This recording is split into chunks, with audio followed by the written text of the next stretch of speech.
Halo teman-teman, sebelum kalian menonton video ini jangan lupa untuk mengklik tombol subscribe agar kalian tidak ketinggalan video-video berikutnya.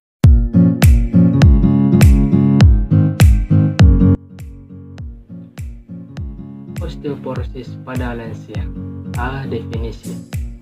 Osteoporosis adalah kelainan di mana terjadi penurunan massa tulang total. Terdapat perubahan pergantian tulang hemostatis normal, kecepatan resorpsi tulang lebih besar dari kecepatan pembentukan tulang, mengakibatkan penurunan massa tulang total. Tulang secara progresif menjadi porus, rapuh, dan mudah patah. Tulang menjadi mudah fraktur dengan stres yang tidak akan menimbulkan pengaruh pada tulang normal. Osteoporosis adalah penyakit tulang yang mempunyai sifat-sifat khas berupa massa tulang yang rendah, disertai mikroarsitektur tulang dan penurunan kualitas jaringan tulang yang dapat akhirnya menimbulkan kerapuhan tulang. Klasifikasi. Pertama, osteoporosis primer terbagi menjadi dua tipe. Tipe pertama adalah tipe yang timbul pada wanita pasca menopause. Tipe yang kedua jadi pada orang lanjut usia, baik pria maupun wanita. Kedua, osteoporosis sekunder disebabkan oleh penyakit yang berhubungan dengan kelainan hepar atau hati, kegagalan ginjal kronis, kurang gerak, kebiasaan minum alkohol, pemakaian obat-obatan, kelebihan kafein, dan merokok. Ketiga, osteoporosis idiopatik, yaitu osteoporosis yang tidak diketahui penyebabnya dan ditemukan pada usia kanak-kanak atau juvenil, usia remaja atau adolesen, dan pria usia pertengahan.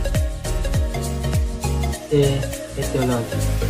Osteoporosis postmenopausal terjadi karena kekurangan estrogen atau hormon utama pada wanita yang membantu mengatur pengangkutan kalsium ke dalam tulang pada wanita. Biasanya, gejala timbul pada wanita yang berusia di antara 50 sampai 75 tahun, tetapi bisa mulai muncul lebih cepat ataupun lebih lambat. Tidak semua wanita memiliki risiko yang sama untuk menderita osteoporosis postmenopausal. Wanita kulit putih dan daerah timur lebih mudah menderita penyakit ini daripada wanita kulit hitam. Kurang dari 5% penderita osteoporosis juga mengalami osteoporosis sekunder yang disebabkan oleh keadaan medis lainnya atau oleh obat-obatan.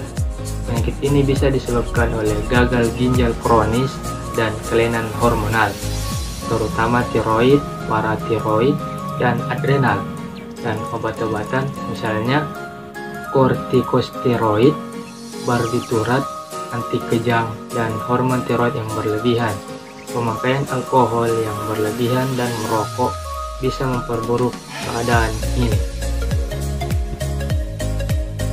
Faktor-faktor resiko penyebab osteoporosis. Yang pertama, faktor resiko yang tidak dapat diubah. Faktor mekanis atau usia lanjut. Faktor mekanis merupakan faktor yang terpenting dalam proses penurunan massa tulang sehubungan dengan lanjutnya usia. Walaupun demikian, telah terbukti bahwa ada interaksi penting antara faktor mekanis dengan faktor nutrisi hormonal. Pada umumnya, aktivitas fisik akan menurun dengan bertambahnya usia. Dan karena massa tulang merupakan fungsi beban mekanis, massa tulang tersebut pasti akan menurun dengan bertambahnya usia. Jenis kelamin. Osteoporosis 3 kali lebih sering terjadi pada wanita dibandingkan pria. Perbedaan ini disebabkan oleh faktor hormonal dan rangka tulang yang lebih kecil. Faktor genetik. Perbedaan genetik mempunyai pengaruh terhadap derajat kepadatan tulang. Beberapa orang mempunyai tulang yang cukup besar dan yang lain kecil. Sebagai contoh, orang kulit hitam pada umumnya mempunyai struktur tulang lebih kuat dan berat daripada bangsa kulit putih. Jadi, seseorang yang mempunyai tulang kuat biasanya jarang terserang osteoporosis. Riwayat keluarga atau keturunan. Riwayat keluarga juga mempengaruhi penyakit osteoporosis. Pada keluarga yang punya riwayat osteoporosis, anak-anak yang dilahirkannya cenderung mempunyai penyakit yang sama. Bentuk tubuh, kerangka tubuh, dan psikologis vertebra yang lemah juga dapat menyebabkan penyakit osteoporosis. Keadaan ini terutama terjadi pada wanita antara usia 50 sampai 60 tahun dengan identitas tulang yang rendah dan di atas usia 70 tahun dengan keadaan tubuh yang tidak ideal. Pencegahan. Yang pertama, mempertahankan atau meningkatkan kepadatan tulang dengan mengkonsumsi kalsium yang cukup. Mengkonsumsi kalsium dalam jumlah yang cukup sangat efektif, terutama sebelum tercapainya kepadatan tulang maksimal sekitar umur 30 tahun.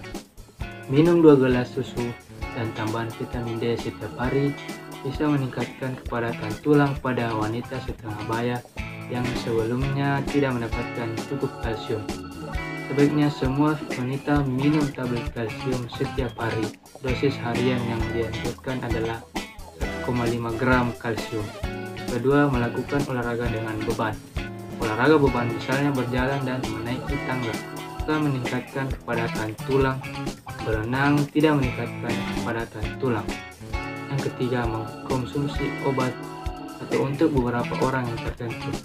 Estrogen membantu mempertahankan kepadatan tulang pada wanita dan sering diminum bersamaan dengan progesteron.